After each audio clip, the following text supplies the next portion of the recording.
요한복음 14장 6절 말씀 우리 한 목소리로 같이 한번 읽어보도록 하겠습니다. 우리 말씀 찾으시고 한 목소리로 같이 읽어보겠습니다.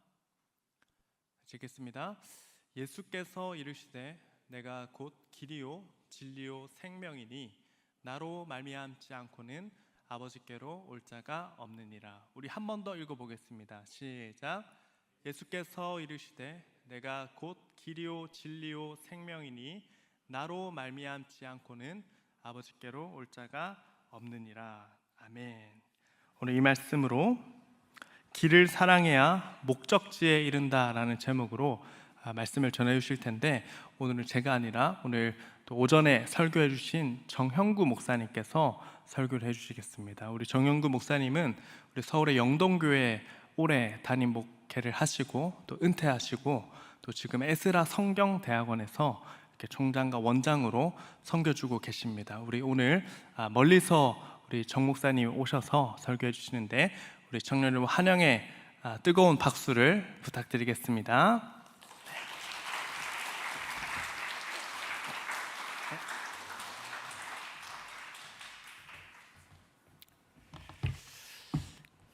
늦은 시간까지 이 뜨거운 찬양으로 또 하나님께 예배 드리는 열정에 불타는 청년 여러분들을 보니까 아주 제 마음이 너무나 좋습니다. 오늘 저는 요한복음 14장 6절 말씀을 가지고 오늘 좀 말씀을 나누려고 하는데, 이 14장 6절 본문 자체를 좀 주의하는 건 아닌 좀 이 말씀을 좀 크게 좀 활용한 좀 큰 그림의 말씀을 좀 나누려고 합니다. 이 말씀을 본격적으로 들어가기 전에 예수님께서 내가 곧 길이요 진리요 생명이라고 그냥 말씀하셨는데, 이 참 예수님의 자기 소개 중에 이 세 가지 길, 진리, 생명이 목적지에 이르는 굉장히 필수적인 3요소입니다. 우리가 자동차를 생각해 보면 어떤 목적지에 이르기 위해서 그 길로 그곳으로 갈 수 있는 길이 닦여야 되고, 길이 있어도 그곳으로 갈 수 있는 에너지를 받아야 가는 것처럼 그저 목적지만 말해주고 알아서 오도록 이렇게 권고하는 종교가 아닌, 또 그 목적지를 향해 갈 수 있는 길을 마련해 주시고, 또 길을 마련해 줬지만 스스로 오도록 말하는 게 아닌 우리와 함께 함으로, 임파워링 함으로 그 길을 가서 마침내 목적지에 도달하게 해주시는 분, 바로 예수님이십니다. 예수님이 정말 우리 인생 길을 가며 목적지에 이르게 하시는 분인데, 길이라고 하는 것이 우리 인생을 설명하는 가장 보편적인 은유입니다. 사람마다 인생길을 어떤 목적지를 향해 걸어가고 있습니다만, 개인적으로 어떤 자기 행복과 성취라고 하는 목적지를 향해 걸어가고 있고, 공동체로 말하면 더 나은 사회, 좀 더 좋은 사회라고 하는 목적지를 향해 걸어갑니다. 근데 이 목적지를 향해 조금씩 더 나아가기가 결코 쉽지 않은 것이, 요즘은 오히려 그 목적지에서 뒤로 후퇴해버린 느낌을 받기도 합니다. 사회도 퇴보하고 인간 모습도 이전보다 더 개인적이고 덜 성숙하고 더 편파적인 것처럼 느껴지기도 합니다. 게다가 그 목적지에 대한 견해도 달라서 어떤 사회가 더 바람직한지, 어떤 인간이 더 이상적인지에 대한 관점도 다르고, 또 그 목적지에 가는 길에 대한 견해도 제각각이라서 목적지도 따로 각각, 길도 각각이다 보니 사회 안에 갈등과 충돌이 거치지를 않습니다. 그런데 성도들이 추구해야 될 목적지는 뭘까요? 그 목적지는 하나님의 나라입니다.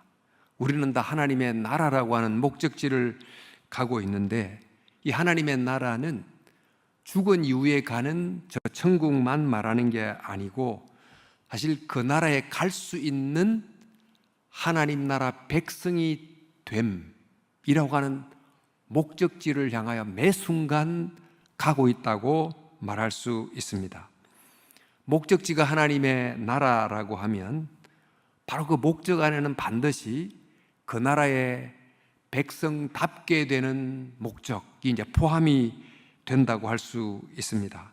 즉 하나님의 통치가 임하는 세계, 그 통치를 받는 백성됨, 이게 이제 우리가 가야 될 원대한 목적이라고 할 수 있는데, 그 목적지를 향해 가는 영적 순례자로 가고 있습니다. 그런데 이 목적지가 매우 높은 목적지입니다. 오늘도 건강한 시민사회라는 그 목적조차도 쉽게 달성하기 어려운 현실 속에서 정말 하나님 나라와 그의 백성이 된다는 이 목적지는 그 시민사회라는 것보다 훨씬 더 높은 목적인데, 대체 우리가 어떻게 그곳에 도달할 수 있을까? 나는 그곳에 도달할 자신이 없어. 이렇게 시작도 하지 않을 수도 있고, 또 세상은 왜 이런 모양인가? 나는 오래 믿었는데 왜 여전히 이 상태에 있는가? 이러면서 목적지에 가던 걸음을 중간에 멈추기도 합니다. 근데 어떻게 해야 그 높은 목적지에 이를 수 있을까? 그 비결을 길을 사랑해야 목적지에 이른다라고 말할 수 있겠습니다. 높은 산을 등반하는 사람에게는 충고를 한다고 합니다.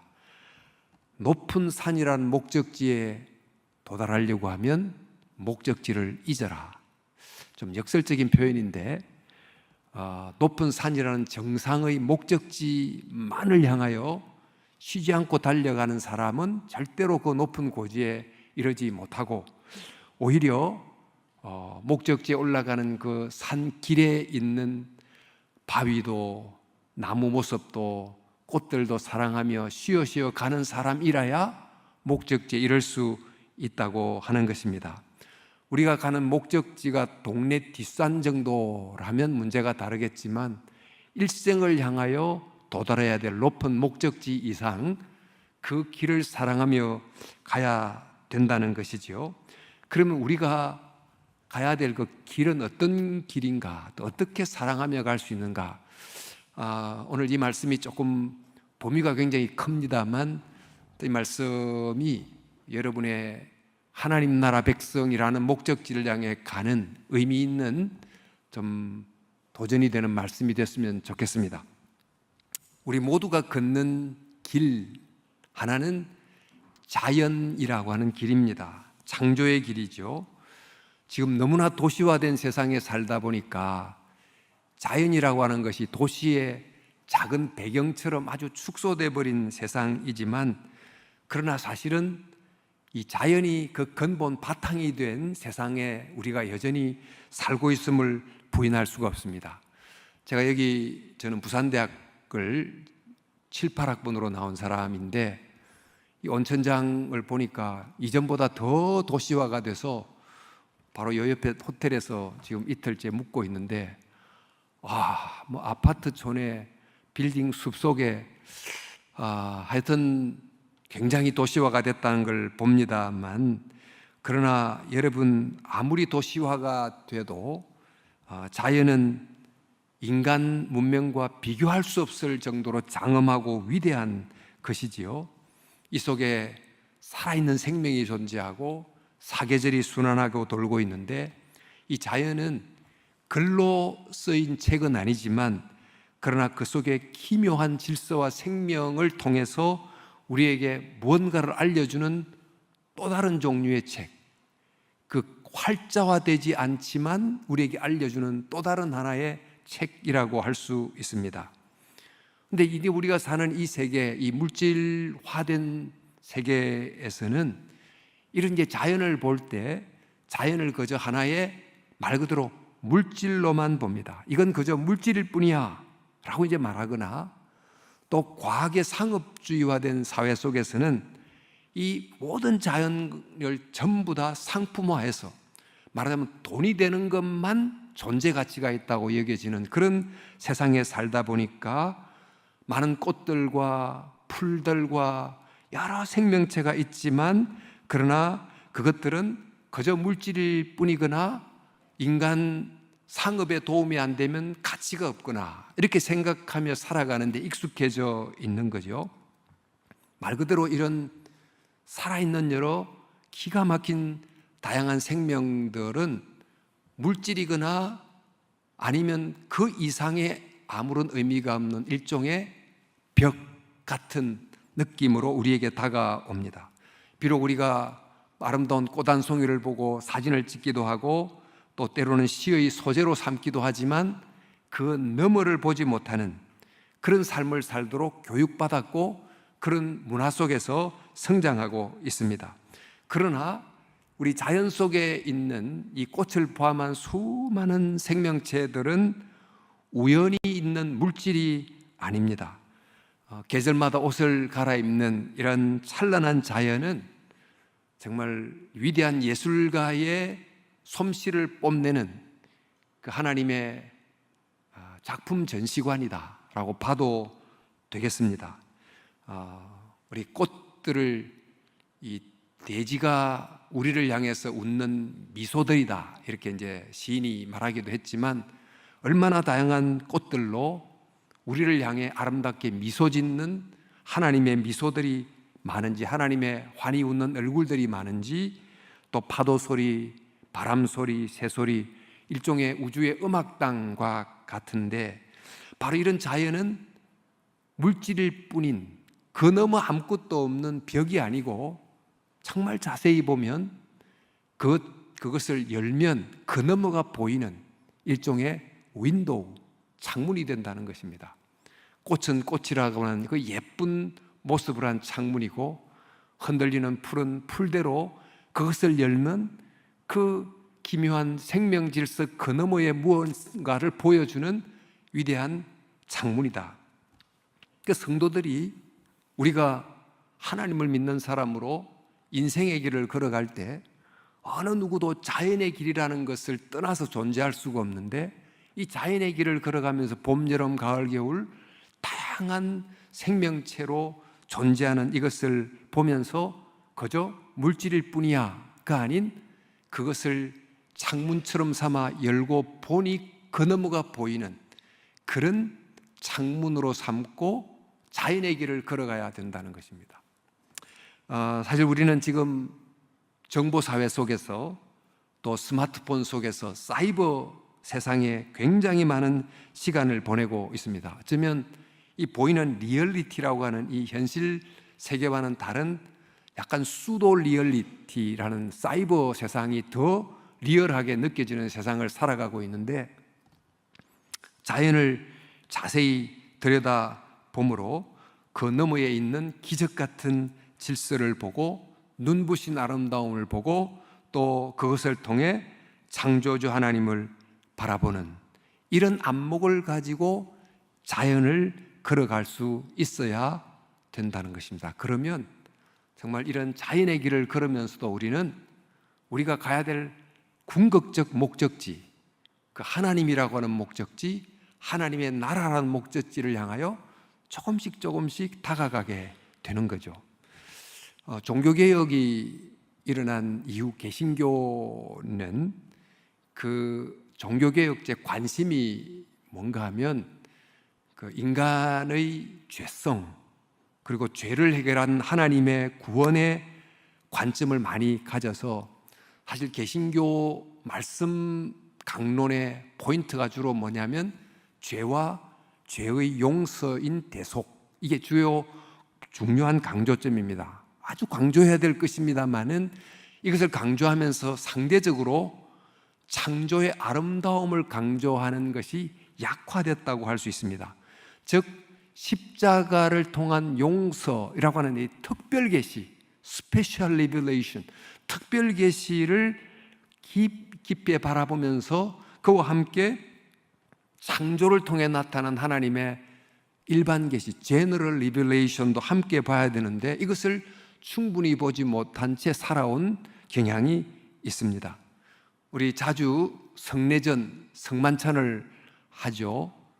단순한 이 떡과 포도주를 그저 물질로만 보지 않고 그것을 통해서 그 떡이라는 창문을 열어서 그것을 통해서 보이는 그리스도의 몸, 또 그리스도의 피를 보고 그 물질이 일종의 성례전적 역할을 하는 것처럼, 또 시편을 보면 자연을 그냥 자연 자체를 아름답고도 노래하지만 하늘이 노래하고 별이 노래하고 바다가 노래한다고 말하면서 그 수많은 자연을 통해서 그 너머를 바라보는 이런 노래들이 많이 있었습니다. 예수님도 하늘에 나는 새를 보고 들에 피는 들국화를 보면서도 그 새라고 하는, 국화꽃이라고 하는 창문을 활짝 열어서 우리로 하여금 우리를 돌보시는 하나님을 바라보게 하지 않았습니까?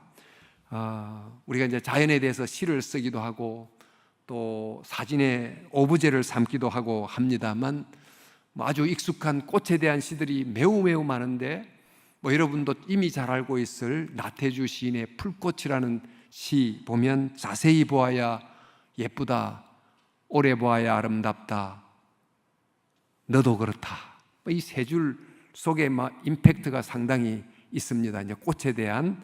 근데 또 하나 시를 소개하면 정갑숙 시인의 꽃이라는 시인데, 낮에도 등불을 켠다. 자신을 위해서가 아니라 밤에도, 낮에도 밤처럼 깜깜한 누군가를 위하여. 이 길가에 꽃이 피어 있는데 이 꽃은 이 낮에도 진짜 봐야 될 것을 보지 못하는 그 물질주의라고 하는 한계에 갇혀서 그 무엇을 보지 못하는 밤처럼 살아가는 현대인들을 위하여 길가에 피워놓은 등불이다. 아주 이미지가 신선하지 않습니까? 하여튼 이런 시들을 보면서 시인은 이런 자연을 소재로 삼아서 인간을 성찰하고 존재를 성찰하고, 또 그래서 자연을 통해 자기를 비춰주는 거울로 삼고 합니다만, 우리는 자연을 단순한 물질로만 보지 않고 또 단순히 우리를 성찰하는 거울로만 보지 않고, 아까 말씀드린 대로 그것을 통해서 그 너머를 바라보는 창문처럼 생각하고 살아가면 우리가 걷는 이 길은 하나님의 갤러리를 걷는 길과 같이 되고, 그래서 정말 마음속에서 주 하나님 지으신 모든 세계를 이제 부를 수 있게 되는 것입니다.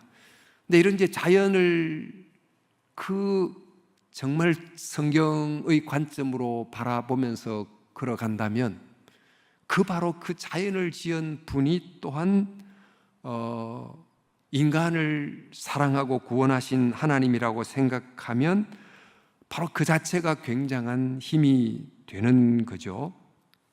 사실 이 자연의 길을 걷는 것은 그저 공원을 걷는, 이 길을 걷는 것만이 아닌 가장 가까운 곳에도 있는데, 즉 우리 식탁 위에도 자연의 길이 있습니다. 식탁 위에 매 끼니마다 동물과 식물이 우리에게 음식으로 주어지고 있습니다. 요즘에는 먹방들이 얼마나 많은지, 얼마나 맛있게 먹느냐 이런 데 막 몰두하고 있는데, 사실 그 맛 자체에 몰입하기보다 또 현대인들은 이 무와 배추와 등등의 많은 식물들이 어디서 재배되느냐, 그냥 사시사철 이마트라고 하는 밭에 가서 무 한 송이 하나 뽑아오고 배추 하나 뽑아오면 된다고 생각할 정도로 자연과 굉장히 동떨어진 삶을 살아가고 있습니다. 사실 이런 식물 자체도 일종의 공장에서 생산하는 공산품처럼 느껴질 정도로 자연과 분리돼 살아가고 있는데, 우리가 알다시피 과일 하나 속에, 채소 하나 속에 봄, 여름, 가을, 겨울이 다 들어 있다는 거죠. 그래서 식탁 위에서도 식사 기도를 하는데 그것을 제대로 하면 내 식탁 위에 펼쳐진 동물과 식물을 창문으로 삼아 열면서 이 식물을 허락해 주신 하나님을 바라보게 되는, 바로 이런 식으로 우리는 자연을 걸어가는데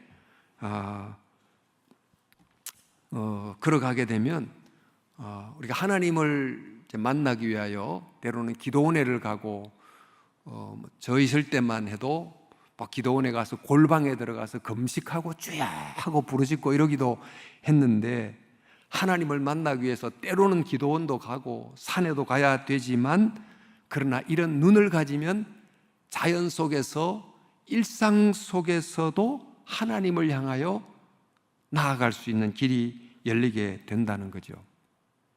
그래서 자연과 일상이란 것은 하나님의 부재, 하나님이 없는 공간이 아니고 작은 풀꽃 속에서도 하나님의 임재가 불붙어 있는 곳이다, 이렇게 말할 수 있겠습니다. 그래서 저는 첫 번째, 우리가 어떤 길을 걸어가야 되나, 지금 매 사시사철 봄, 여름, 가을, 겨울 계절을 바뀌면서 생겨난 우리 앞에 전개되는 그 자연이란 길을 사랑하면서 제대로 보면서 걸어가면 우리가 가야 될 하나님의 나라가 바로 지금 여기에 작은 모습으로 와 있다는 걸 깨닫고 목적지에 갈 수 있다. 크리스찬들이 바로 믿는 사람에게 가질 수 있는 이런 인식적 특권을 가지고 이런 자연의 길을 걸어갈 수 있기를 바라는 것입니다. 우리는 이렇게 창조와 자연의 길을 걷지만 동시에 역사의 길을 또한 걷기도 합니다.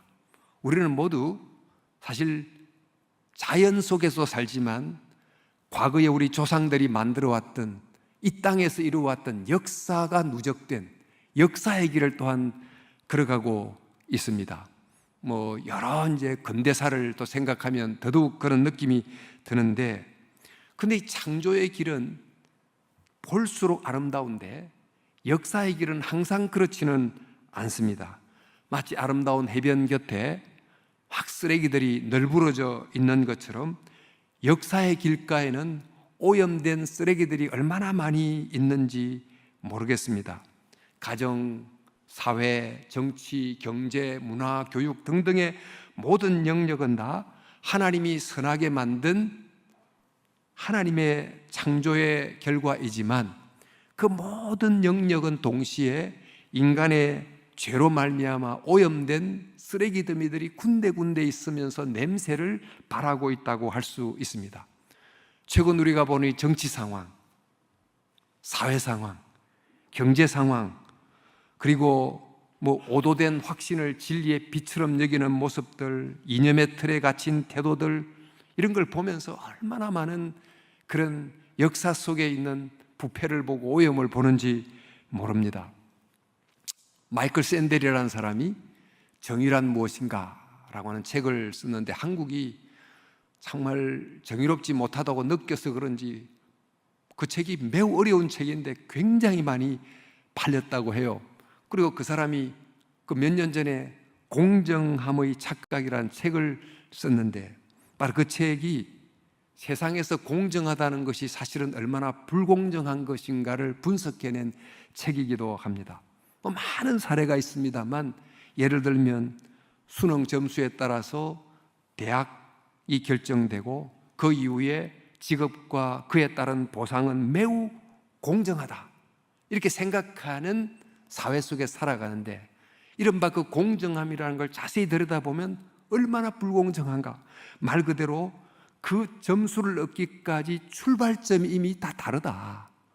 어떤 부모는 사교육으로 엄청나게 돈을 써서, 어떤 사람은 전혀 그런 기회도 얻지 못한 채로 출발점이 다른데 도착한 그 점수만을 가지고 이건 공정하다고 말하는 자체가 불공정하다, 이런 내용을 포함한 내용이 굉장히 많이 있습니다. 그래서 하나님의 창조 세계 속에서는 풀꽃 하나도 나태주 시인의 시처럼 보면 볼수록 아름답지만, 역사 현실은 상당히 많은 부분이 보면 볼수록 추한 게 얼마나 많은지, 게다가 인간의 마음속은 가만히 보면 예레미야 선지자의 정말 지적처럼 세상 만물 중에 가장 부패한 게 인간의 마음이다, 이렇게 단식하게 되기도 합니다. 그런 점에서 이 역사는 어떤 면에서 봄, 여름, 가을, 겨울이라는 사계절을 비유해 보자면 마치 겨울과 같은 그런 역사를 살아가고 있기도 합니다. 지금도 우리가 때로는 봄 같은 희망이 생기다가 어떤 사건으로 또 겨울로 푹 주저앉아 버리고, 또 여전히 겨울에 이 추위가 가시지 않는 그런 사회를, 또 지금도 정말 극도의 불공정 사회, 불평등, 빈부의 격차가 심화되면서 겨울이 더 추워지는 그런 사회를 느끼고 살아가고 있는데, 예수님이 사셨던 그 1세기 유대 사회야말로 정말 혹독한 겨울과 같은 사회였습니다. 로마 지배 아래 있었지요. 또 그 당시 그 피지배국인 유대 지도자들이 매우 부패했지요. 사회는 갈래갈래 분열이 되어 있었는데, 그 중에 로마와 타협하는 길이 사는 길이다 주장했던 그 당시 기득권자 사두개인이 있었고, 실권을 잡고 있었던, 그리고 철저한 율법 교육을 통해서 골수 유대인을 만드는 게 사는 길이다 하고 민중교육에 목숨을 걸었던 바리새파가 있었고, 그런가 하면 로마에 저항해서 어떻게든지 테러라도 해서 민족을 독립시켜야 되겠다고 했던 열심당원이 있었고, 또 이 혼돈의 현실을 떠나서 저 사막에서 우리라도 종말을 기다리자 했던 에세네파가 있었고, 이 다양한 사람들이 각각 내가 가는 길이 옳다라고 여기면서 길을 걷고 있었습니다. 그런 상황 속에 백성들은 우리 오병이의 기적에서도 보듯이 하루 한 끼도 겨우 해결하며 살아갔던 불쌍한 민초들이 굉장히 많았던 현실이었지요. 바로 이런 차가운 겨울 같은, 추운 겨울 같은 현실 속에서 살아갔던 사람들이 더욱더 고대했던 분이 바로 메시아입니다. 메시아가 와가지고 이런 우리의 문제를 일거에 해결해 주기를 간절히 바라고, 이제 우리의 적이라고 생각되는 로마를 단번에 척결해버리고 이 경제적 가난의 문제로부터 우리를 건져주는 그런 하늘에서 내려온 메시아를 얼마나 갈망했는지 모릅니다. 그런데 드디어 메시아가 이 겨울의 땅에 찾아오게 되셨어요.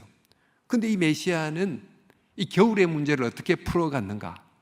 그들이 생각했던 것처럼 로마를 단번에 정말 처치하고, 또 그들이 생각하는 적이라는 존재를 물리침으로 단순간에 봄을 가져오지는 않았습니다.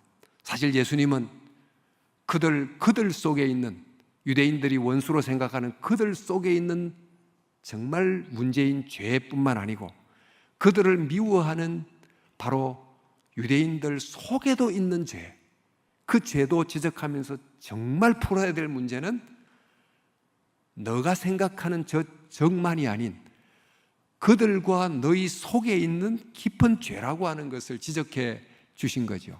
솔제니친이 냉전사회 속에 있을 때 소련은 미국을 향하여 악이라고 그러고, 미국은 소련을 향해 악이라고 그러고, 말 그대로 선과 악, 흑백의 논리 속에 사로잡혀 있었을 때, 그 소련 지식인이었던 솔제니친이 미국을 갔다 오고 나서 그가 한 말이 있어요. 악의 강은 너와 나 사이를 흐르지 않고 너와 나를 통과하여 흐른다, 그런 말을 했어요. 냉전사회 모두가 한쪽만은 선이고 한쪽이 악이라고 생각했던 그때에 진짜 문제가 어디 있습니까? 그것은 바로 양쪽 모두에게 존재했다는 거죠.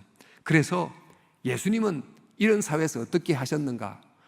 바로 서로가 저 사람을 악이라고 생각하는 그 어떤 상대방을 처리함으로 문제를 해결한 것이 아닌, 즉 적극적으로 악인을 심판함으로 새로운 세상을 가져오는 일종의 군대 장수처럼 이 세상에 와서 겨울의 문제를 풀려고 하지 않으셨습니다. 오히려 예수님은 겨울과 같은 역사의 땅에 오셔서 무슨 일을 하셨는가? 예수님은 농부처럼 봄의 씨를 뿌리기 시작했어요. 갈릴리 사람들에게, 어부들의 가슴 속에 복음의 봄의 씨를 계속 뿌리면서 좋은 밭에다가 복음의 씨를 뿌리는 일을 계속 하게 된 것입니다. 그래서 한 사람 제자로 삼으시고 또 한 사람 제자 삼고, 이렇게 하면서 하나님의 나라를 단번에 완성된 나무로 탁 심은 게 아니고 씨를 뿌리고 역사 속에서 자라게 하시고, 완성된 빵을 주지 않고 누룩을 가지고 밀가루 속에 넣어서 빵이 부풀게 하는 그런 일을 해 주셨던 것입니다. 그러다 보니까 여전히 겨울인데 겨울 속으로 봄이 조그만하게 들어오기 시작했어요. 마치 겨울에 모든 나무가 앙상하게 가지만 이렇게 노출하고 있을 바로 그 앙상한 가지 끝에 봄의 소식을 알리는 봄순이 조그맣게 솟아오르듯이 예수님께서는 겨울의 역사 땅에 하나님의 나라가 이미 왔다라고 하는 봄 소식을 변화된 사람들의 마음속에 회복된 삭개오라고 하는 인물의 인생 속에서 계속 봄 소식을 알리는 그런 일을 해 오셨던 것입니다. 그래서 정말 로마 사회도 만들지 못한, 유대 그 열정적인 종교 사회도 결코 만들지 못한 기가 막힌 변화된 인간, 변화된 공동체를 여기저기서 조그만한 모습으로 싹 틔우기 시작했는데, 우리가 알듯이 그 당시에 남자와 여자, 주인과 노예 절대로 평등할 수가 없는 바로 그런 극렬한 차별의 세계 속에서 그걸 당연히 받아들였던 세상에 예수님께서 교회라는 공동체 속에 여성이 리더가 되게 하고 남편과 아내를 향하여 피차 복종하라고 말씀하시고, 또 정말 주인과 노예가 교회 안에서 형제여 부르게 하는 그 당시로는 상상할 수 없는 혁명적 사건을 가져오게 됐어요. 이른바 겨울의 세상 속에 봄을 조금씩 가져오게 해 주셨던 것입니다. 그래서 이것을 두고 신학적으로 그런 말을 해요. 하나님의 나라가 이미 들어왔다. 그러나 아직은 오지 않았다. 우리는 지금 어떤 세월을 살고 있는가 하면 아직은 겨울이지만 봄이 이미 오고 있는, 겨울과 봄이 중첩되어 있는, 즉 이미와 아직의 그 between the times, 그 사이의 세월을 지금 살고 있다고 하는 것입니다. 따라서 우리는 이 역사를 볼 때 어떤 면에서 역사는 부정적으로 보면 정말 끝까지 겨울인 것 같은, 아무리 뭔가 새로움이 있어도 여전히 인간은 부패하고 타락하고 정치는 그 속에 우리가 모르는 음험한 개교가 있는 이 겨울과 같은 그런 느낌을 갖기도 합니다. 그러나 이럴 때 우리는 어떻게 해야 될까요? 실망하고 세상에 대해서 비관하고 그래야 될까요? 예수님이 가르쳐 주신 것은 아직의 겨울을 보고 낭망하지 마라. 이미 들어온 봄을 보라.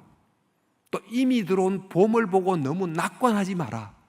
겨울이 아직 얼마나 강한지 모른다. 우리는 이미와 아직 사이에서 때로는 하나님의 나라를 붙들고 때로는 차가운 현실을 직시하면서 그 중간에 긴장 속에서 살아야 된다는 것을 가르쳐주고 있습니다. 역사의 길을 걸어갈 때 우리는 한편 여전히 죄로 말미암아 차가운 겨울과 같은 현실을 보지만 동시에 또 한편 예수님을 통해 들어온 하나님 나라를 통한 봄 소식을 함께 보면서 걸어가야 이 역사를 통과할 수 있게 되는 거죠. 우리 한국 교회가 지금 한 20년 전만 해도 아주 부흥기라고 알려졌던 때였습니다. 많은 사람들이 선교에도 헌신하고 또 자신의 인생을 드리는 그런 때가 있었는데, 그럴 때 즉 교회 안에 막 성도들이 들어오고 부흥이 일어나고 그러니까 이미 이루어진 하나님의 나라를 보고 드디어 우리 한국이 복음화됐다, 한국을 통해 세계 선교를 완성하자 그러면서 이른바 이미 이루어진 봄을 너무 크게 보고 아직 이루어지지 않는 겨울을 과소평가한 거예요. 이른바 승리주의의 환상에 빠져서 승리의 샴페인을 너무 빨리 터뜨렸어요. 근데 지금은 사실 기독교가 이전보다는 상당히 좀 정체되어 있는 이런 모습을 보면서 어떻게 되지? 교회가 어떻게 다시 일어나지? 이런 생각을 하면서 낭망하는 경우도 있습니다만, 그러나 여러분, 이런 현실을 보면서도 여전히 하나님의 나라가 이미 임했고 우리가 정말 하나님 나라에 대해서 마음을 가지면 다시 하나님 나라의 열정이 점화될 수 있다는 걸 기억해야 되는 줄로 믿습니다. 혹시 여러분 C.S. 루이스의 나니아 연대기라는 책을 읽어보셨는지 모르겠습니다만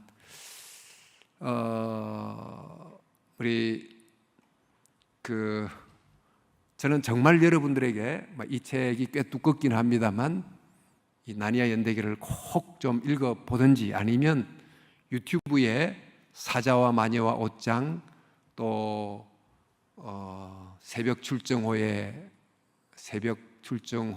여행이든가 하여튼 3편이 이렇게 영화화되어 있습니다만 꼭 한번 보시기를 정말 권고합니다. 이 나니아 나라라는 곳에 오랫동안 겨울 마녀가 통치하면서 겨울이 지속이 많이 돼 있었는데 어느 날 아슐란이라고 하는 사자를 통해서 봄 소식이 들려오는 바로 그런 아주 재미난 이야기가 전개되고 있습니다. 여러분 역사의 길을 걸어갈 때 너무 성급한 낙관주의나 또 좀 너무 창백한 비관주의가 아닌 우리가 이미와 아직 사이에 있다는 것을 기억하고 지금 나는 무엇을 할까? 여전히 역사가 겨울일수록 내 가슴 속에 먼저 봄의 씨앗을 심는 일을 하고 공동체 속에 하나님 나라 봄의 씨앗을 심고 내가 하는 일을 통해서 봄의 씨앗을 뿌리며 가는 일을 하리라. 이렇게 하면서 역사의 길을 걸어가다 보면 목적지에 조금씩 다가가게 된다. 그래서 제일 첫 번째는 자연의 길을 통해서, 두 번째는 역사의 길을 사랑하면서 걸어갈 수 있어야 된다. 이제 마지막으로 제가 나누고 싶은 것은 길을 걸어갈 때 정말 중요한 것은 누구와 함께 걸어가느냐 하는 것입니다. 동행자가 굉장히 중요한데 사실 이 길을 걸어갈 때 길의 거리보다도 동행자가 누구냐가 훨씬 중요한 것이 매우 불편한 사람과 10분 걸어가는 것과 너무 사랑하는 사람과 5시간 걸어가는 것 어떤 게 더 좋을까요? 그 10분은 너무너무 괴로운 10분이지만 사랑하고 좋은 사람과 5시간도 짧다는 생각이 드는 그만큼 누구와 걸어간다는 게 굉장히 중요한데 여러분 이 세상을 걸어갈 때 교회 공동체 형제들과 함께 믿음의 동지들이 걸어가는 것이 얼마나 중요한지 모릅니다. 정말 이런 대화를 나누면서 위로하면서 함께 걸어가는 동행자가 굉장히 중요하고 그런 점에서 신앙생활은 사실 혼자 할 수 있는 게 아니에요. 반드시 공동체적으로 함께 하면서 함께 손잡고 이제 걸어가야 되기 때문에 이 길에서 함께 걷는 서로가 굉장히 필요한 존재들입니다. 그런데 무엇보다 중요한 동행자는 바로 예수님입니다. 예수님은 우리가 걷는 길에 동행하시는 동행자가 아니겠습니까?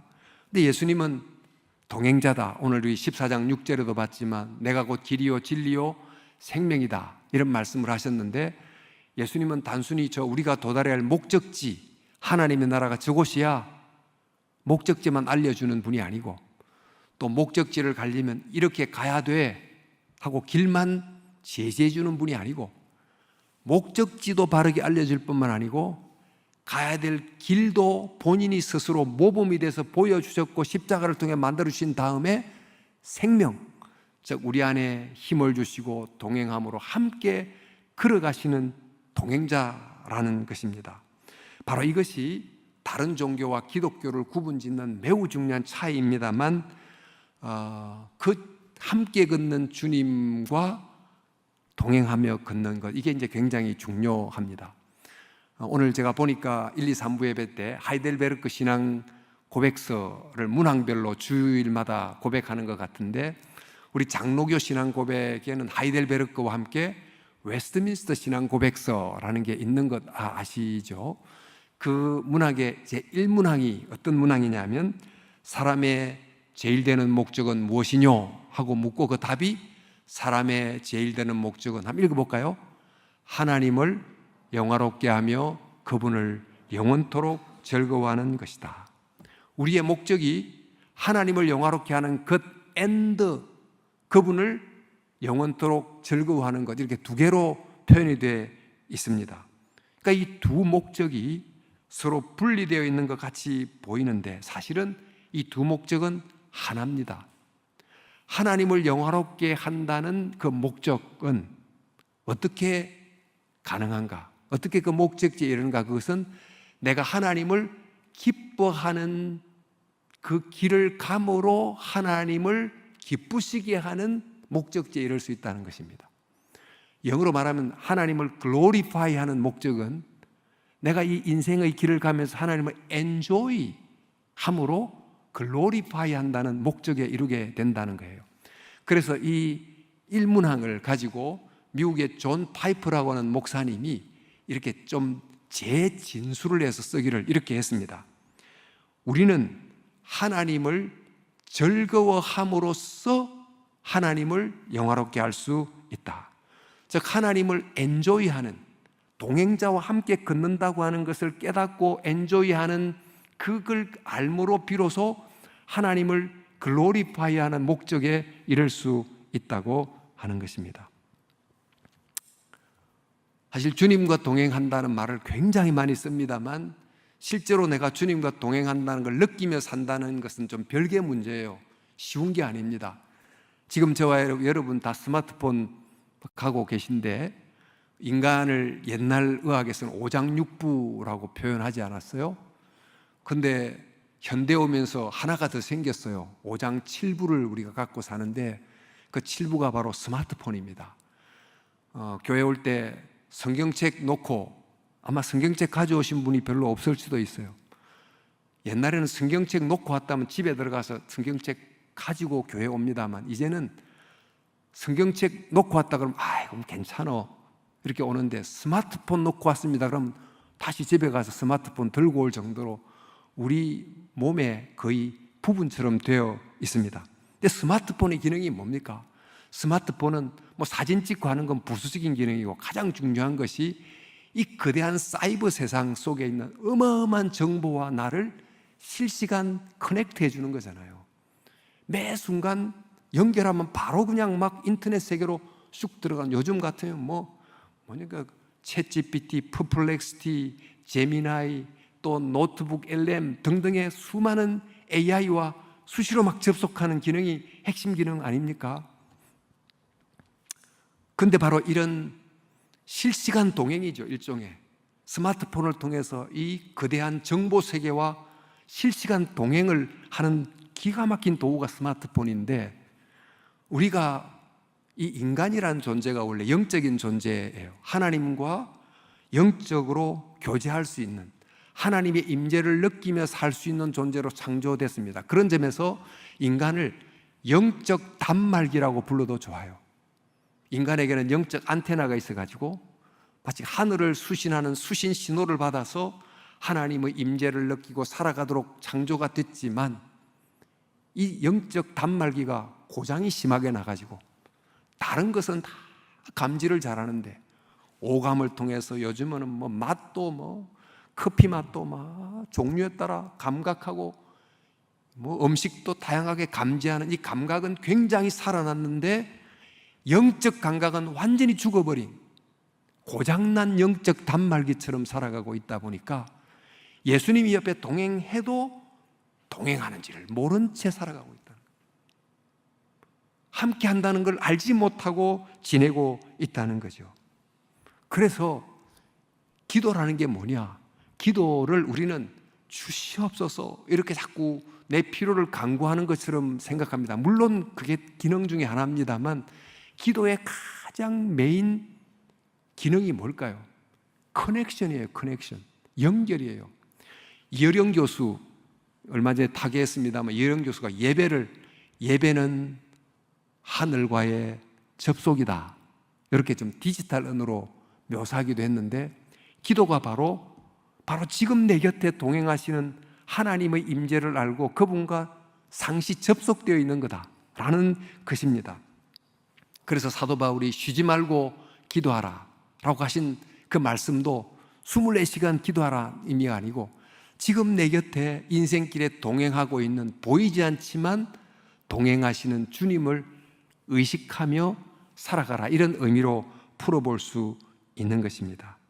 여러분, 사실 여기 이후로는 상당한 신앙의 훈련이 좀 필요합니다만, 여러분이 인생 길을 갈 때 좋은 친구를 사귀는 것 얼마나 필요한지, 그러나 동시에 나와 동행하는 예수님이라 그랬는데 그 예수님을 얼마나 자주 내가 의식하고 살아가는지, 이 또한 대단히 중요하다는 것입니다. 여러분, 그래서 저는 요 하나를 이야기하고 말씀을 좀 마치려고 그래요. 사실 제게도 숙제입니다만, 말하는 저 자신도 하나님을 늘 곁에 동행하신 예수님을 인지하고 삽니까? 그러면 자신 있게 말하기는 어렵습니다만, 이것을 하게 도와주는 도구가 있어요. 우리 빌립보서 4장 6절 말씀에 이런 말씀이 있습니다. 아무것도 염려하지 말고 오직 모든 일에 기도와 간구로 너희 구할 것을 감사함으로 하나님께 아뢰라, 이런 말씀이 나오죠. 그러니까 우리 속에 염려가 얼마나 많이 생깁니까? 그러니까 우리에게 일어나는 수많은 만사들을 그냥 염려거리로 삼는 거로 끝나지 말고 그 만사를 기도 제목으로 바꾸라는 거거든요. 그러니까 우리가 살면서 겪는 수많은 만사를 기도 제목으로 바꾸면 어떻게 될까요? 하나님, 이제 내일 시험 쳐야 되는데 어떻게 하지? 이렇게 하는 염려가 되지만, 주님 어떻게 해야 되죠? 이러면 그 만사가 약간 기도로 바뀌잖아요. 그럼 그 만사를 통해서 하나님을 향하여 조금 다가갈 수 있어요. 그러니까 우리는 아까 우리 자연의 길을 말했지만, 만물을 보면서 그 만물이라는 창문을 통하여 참 하나님은 예술가구나, 이렇게 생각한다면 만물을 통해서 순간 하나님과의 약간의 접속이 일어나게 돼요.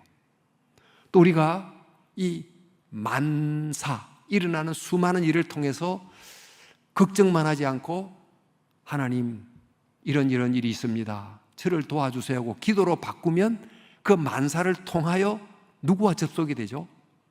하나님과 접속이 되잖아요. 그런데 또 이 만사가 우리에게 주는 수많은 감정들이 있습니다. 오늘 여기도 아무것도 염려하지 말라 그랬는데, 염려, 근심, 불안, 이런 것들이 생기잖아요. 염려, 근심, 불안이 생기면 어떻게 합니까? 이런 수많은 감정을 해소하려고 사실 요즘은 영화를 보기도 하고, 커피점에 가서 음악 들으면서 커피 한 잔 마시기도 하고, 이렇게 함으로 내 감정을 치료하기도 하지만, 이 감정을 가지고 하나님 앞에 나아가서 아버지, 내가 괴롭습니다, 그러면 이 내 하루 속에 일어나는 수천 수만 가지 감정을 통하여 또 누구와 접속하게 되죠? 주님과 접속하게 되죠. 또 내가 얼마나 많은 사람을 만납니까? 그 사람을 만나면서 그 만나는 사람들을 통하여 또 하나님이 하필 이런 때 이 사람을 만나게 계셨구나 생각하면 또 그것을 통해서 주님을 그 순간 접속하게 됩니다. 오늘도 주일날 설교 말씀을 듣죠. 또 큐티를 하시겠죠. 그러니까 말씀을 통해서 하나님 말씀해 주세요 하면서 하나님과 접속하고, 말씀, 그 다음에 만물, 그 다음에 만사, 만감, 만인, 요 5가지.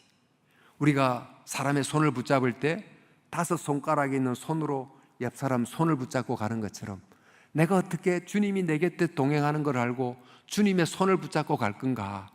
굉장히 추상적인 것 같은데, 이것은 만물을 통해서 하나님의 존재하심을, 만사를 기도 제목으로 바꾸고, 또 만감, 만인, 말씀을 통해서 순간 여러 과정을 통해 기도로, 말씀으로, 은혜로 이렇게 바꾸다 보면 이것이 정말 우리로 하여금 하나님과의 접속을 조금 더 가능하게 만들 수 있다는 것입니다. 자, 이렇게 우리의 길을 걸어갈 때 내 길에 주님이 동행한다는 걸 생각하고 걸어가면 나는 길을 사랑하고 목적지에 이를 수 있다. 자, 여러분, 저는 이제 3가지 길을 말씀을 드렸습니다. 자연의 길, 그 다음에 역사의 길, 또 동행자와 함께 걷는 길. 사실 이 길을 누구든지 누구와 함께 걸어가는 이 길을 포함해서 세 가지 길을 반드시 걸어가게 되어 있는데, 이 길을 힘들어하고 뜻없이 걸어가고 그러지 않고 이 길을 사랑하면서 걸어갈 수 있다면, 이 길을 걸어가면서 창조주 하나님을 볼 수 있고, 이 역사의 힘들고 어두운 겨울의 길을 걸어가면서도 예수님을 통해 온 봄의 소식을 보면서 걸어갈 수 있다면, 그리고 정말 나와 함께 동행하는 동행자 예수님을 자주자주 의식하며 걸어갈 수 있다면 우리는 목적지에 일할 수 있다. 우리는 그 길을 걸어가면서 우리는 잘한다. 마치 하나님의 백성이 되어간다 라고 할 수 있겠습니다. 여러분, 이 세상이 정말 이 물질 사회가 되다 보니까 너무나 많이 이 세상이 그저 의미 없는 우연처럼 존재하는 것처럼 여겨지지만, 눈을 한번 열어보면 모든 게 찬란한 예술이고 기적이고 정말 놀라운 경이로움이 아닙니까? 경이로움을 잃어버린 이 세상 속에서 우리가 경이로움을 회복하며로 걸어가기를 바라고, 또 고통과 좌절과 슬픔이 가득한 이 역사 세계, 내 속에도 죄악이 가능한 나를 보면서도 그러나 이 역사를 포기하지 않고 역사 속에 들어오시고 역사 속에서 고통을 받으시고 역사의 짐을 지시고, 그래서 이 땅에 하나님의 나라라고 하는 봄의 소식을 가져오시고 봄을 만들어 가시는 그분이 있다고 하는 것을 보고 낭망하지 않고 걸어가는, 그리고 이 길 위에 나에게 격려하고 도와주는 예수님이 나와 함께 걷는다는 것을 생각하면 우리는 목적지에 이를 수 있는 줄 믿습니다. 온천교회 사랑하는 청년 여러분, 정말 이 세상 살면서 성경이 주는 바로 이 비밀을 알고 두벅두벅 그렇게 주어진 길을 잘 걸어감으로 하나님의 나라, 또 하나님의 백성이 되는 목적지에 잘 이르는 여러분 다 될 수 있기를 주님의 이름으로 축원합니다. 제가 한번 기도하겠습니다. 귀하신 하나님 아버지, 오늘 하나님의 나라에 관한 말씀을 함께 나누면서 정말 우리에게 정말 이 물질 세상 또 어두운 역사의 현실을 살아가는 우리들에게 낭망지 않고 좀 주어진 길을 그리스도인으로 잘 걸어갈 수 있도록, 그리하여 마침내 정말 하나님의 나라가 우리를 통하여 이루어져 가는 것을 보기를, 우리가 하나님의 나라 백성답게 자라가는 모습을 우리가 보고 또 보여줄 수 있기를 진심으로 원합니다.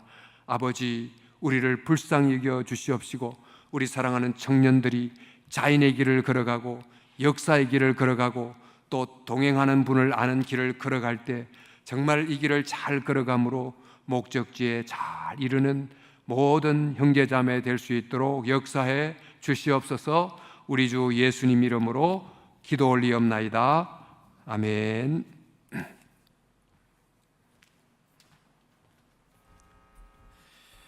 우리 말씀 기억하며 함께 찬송하겠습니다. 370장 1절과 3절 함께 하도록 하겠습니다.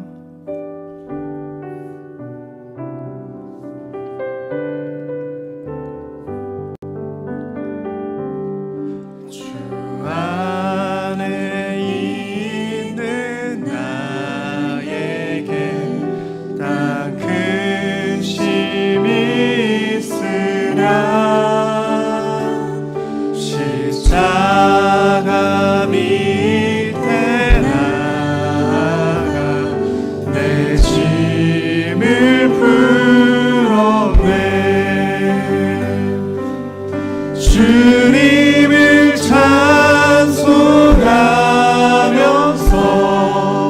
할렐루야 할렐루야 내 앞길 멀고 험해도 나 주님만 따라가리 내 주는 자비가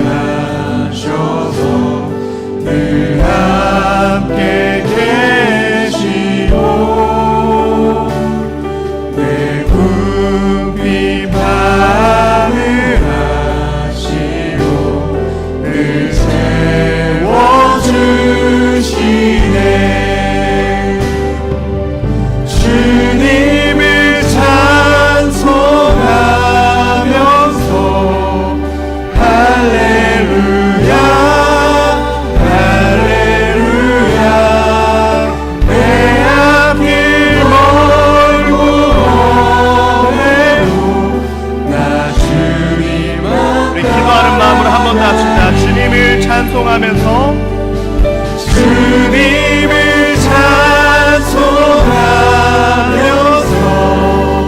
할렐루야 할렐루야 내 앞길 멀고 오래도 나 주님만 따라가리.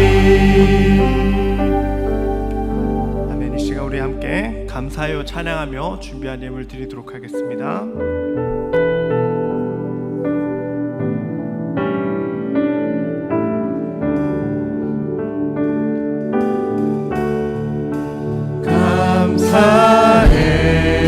감사해요 주님의 사랑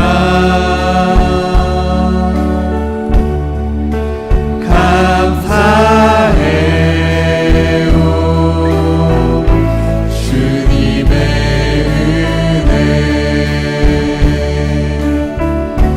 목소리 높여 주님을 영원히 찬양해요 나의 전부이신 나의 주님.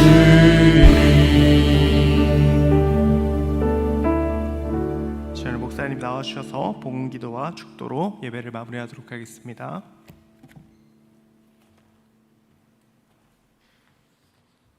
하나님 아버지, 주 앞에 나올 때 예물을 가지고 나와 주께 드립니다. 예물을 드리면서 이 속에 주님을 향한 사랑과 또 고백을 담아 드리오니 곧 우리 자신을 드리는 것입니다. 주님, 예물을 받으시듯 우리를 받으시고 우리의 삶을 받아 주시옵소서. 또 이 속에 담겨 있는 신앙 고백처럼 모든 것이 주께서 주신 것임을 고백하는 이 고백을 따라 하나님께서 우리 형제 자매들의 삶을 직접 책임지시고 또 보이지 않는 위대한 주님의 돌보심으로 범사를 세심하게 인도해 주시고 또 지켜 인도해 주시기를 간절히 기도합니다. 그리고 살면서 주님으로 인하여 주어진 은혜를 감사하는 눈이 더 밝아지게 해주심으로 더 많이 감사하고 더 많이 주님께 영광을 돌리도록 축복해 주시며 이 연금이 사용되는 곳곳마다 주님의 복음의 열매가 풍성히 맺히도록 인도해 주시옵소서. 지금은 우리 주 예수 그리스도의 은혜와 하나님의 사랑하심과 성령의 위로 교통하심이 주님 앞에 나와 마음을 다 들여 예배한 온천교회 사랑하는 청년 형제자매 모두들 위해 언제나 함께 하시기를 간절히 축원하옵나이다. 아멘.